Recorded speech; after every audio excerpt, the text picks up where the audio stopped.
Hello everyone, नमस्कार आप सभी को। स्वागत है आपका अपने यूट्यूब चैनल में। स्टूडेंट्स, आज आपके लिए 12th फिजिक्स में important topic capacitance of a parallel plate capacitor लेके आए हैं। तो वीडियो को पूरा देखिएगा। डाउट हो तो अपने डाउट आप कमेंट सेक्शन में पूछेगा और चैनल को सब्सक्राइब जरूर कीजिएगा। तो चलिए शुरुआत करते हैं। देखिएगा, पैरेलल प्लेट कैपेसिटर जैसा कि आपको नाम से ही पता लग रहा होगा कि यहाँ पे दो प्लेट्स होंगे हमारे पास। ये दो प्लेट्स हमारे पास, कोई भी कंडक्टर प्लेट है, एल्युमिनियम की हो सकती हैं, आयरन की हो सकती हैं। तो ये दो प्लेट्स हमने इस तरीके से वन डायमेंशनल व्यू में रख दी। अब आप जानते हैं कि ये कैपेसिटर तभी होगा जब इन दोनों प्लेटों के ऊपर अपोजिट चार्ज होगा, यानी कि एक प्लेट के ऊपर पॉजिटिव और दूसरे के ऊपर नेगेटिव। ये एरो मैंने आपको दिखाया कि डायरेक्शन ऑफ इलेक्ट्रिकल फील्ड होगा पॉजिटिव टू नेगेटिव। देखिएगा, जहाँ भी दो चार्ज के बीच की सेपरेशन होगी वहाँ पे इलेक्ट्रिकल फील्ड हमें ज़रूर देखने को मिलेगा, और जहाँ पे इलेक्ट्रिकल फील्ड होगा वहाँ पे इलेक्ट्रिकल पोटेंशियल ज़रूर हमें देखने को मिलेगा। क्योंकि हमने कैपेसिटेंस निकालना है, तो सी कैपेसिटेंस का जो फॉर्मूला होगा वो होगा हमारे पास Q/V, यानी कि charge per unit potential difference, वो हमारे पास कैपेसिटेंस होगा। तो इलेक्ट्रिकल पोटेंशियल की वैल्यू अगर हम निकाल लें तो यहाँ से हम कैपेसिटेंस फाइंड आउट कर सकते हैं। लेकिन ख़ास बात यह है कि यहाँ पे इलेक्ट्रिकल फील्ड भी है। तो इसका मतलब ये होगा कि हमें यहाँ पे इलेक्ट्रिकल फील्ड और इलेक्ट्रिकल पोटेंशियल के बीच का रिलेशन भी पता होना चाहिए, जो कि हमारे पास आप सभी जानते हैं। इलेक्ट्रिकल फील्ड और इलेक्ट्रिकल पोटेंशियल के बीच का जो फॉर्मूला था, जो रिलेशन था, वो हम अच्छे से जानते हैं। देखिएगा, वो फॉर्मूला क्या था आपको अच्छे से पता है, एक बार हम यहाँ पे लिख देंगे। देखिएगा, वो फॉर्मूला था हमारे पास V मतलब यहाँ पे इलेक्ट्रिकल पोटेंशियल, और वो बराबर होगा आपका ED, यानी कि V is equal to ED। ये मैंने आपको करवाया था relation between electrical field and electrical potential. यानी कि अगर मैं यहाँ पे इस सिस्टम को कंसिडर करूँ तो यहाँ पे इलेक्ट्रिकल पोटेंशियल कितना होगा, जितना यहाँ पे इलेक्ट्रिकल फील्ड होगा। इलेक्ट्रिकल फील्ड मान लिया इन दोनों प्लेटों के बीच का E होगा, multiply by the distance between two separate charges plate. Electrical field multiply by the distance between these two plates will be known as electrical potential. तो V is equal to ED, ये हमारे पास formula हो जाएगा। चलिए, ये formula हमें पता लग गया। अब हम आते हैं यहाँ पे। अब हमें इलेक्ट्रिकल फील्ड भी तो पता होना चाहिए। V तभी आएगा जब E होगा।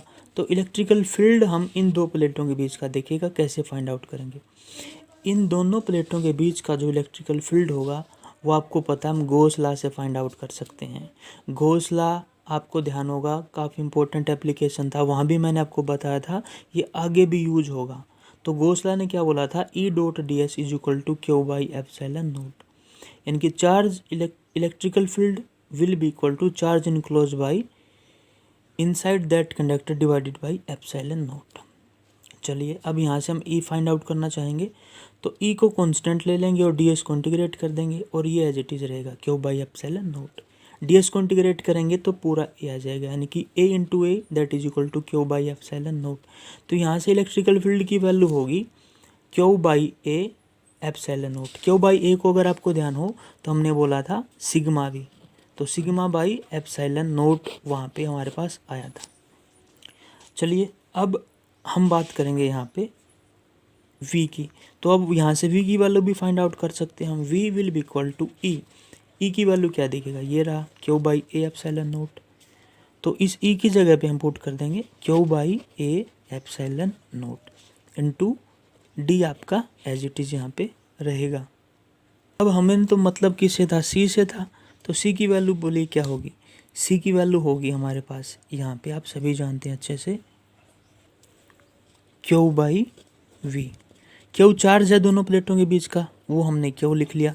और V की वैल्यू क्या थी, देखिएगा, डिवाइडेड V की वैल्यू थी हमारे पास QD divided by A ε0।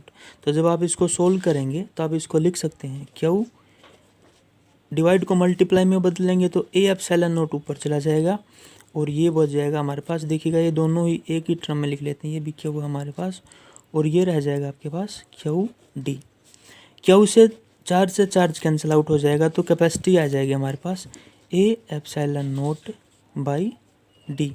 This will be the capacitance of a parallel plate capacitor, that is equal to A epsilon naught D, where A क्या है, ए है यहाँ पे इन दोनों प्लेटों का एरिया, इस प्लेट का एरिया कितना है और इस प्लेट का एरिया कितना है, तो ए हमारे पास इन दोनों प्लेटों का एरिया होगा। एप्सिलॉन नॉट आप सभी जानते हैं, हमारे पास परमिटिविटी ऑफ फ्री स्पेस होगा, ए एरिया है, ई परमिटिविटी है, और डी क्या है, इन दोनों प्लेटों के बीच की जो डिस्टेंस है वो। तो आपने देखा अगर हमने किसी भी पैरेलल प्लेट कैपेसिटर का कैपेसिटी निकालनी हो तो वो हो जाएगा ए एप्सिलॉन नॉट बाई डी। तो आई होप स्टूडेंट आपको ये वीडियो यहाँ पे अच्छा लगा होगा, क्लियर हुआ होगा। फिर भी अगर आपका कोई डाउट है तो आप कमेंट सेक्शन में कमेंट करके अपने डाउट पूछ सकते हैं।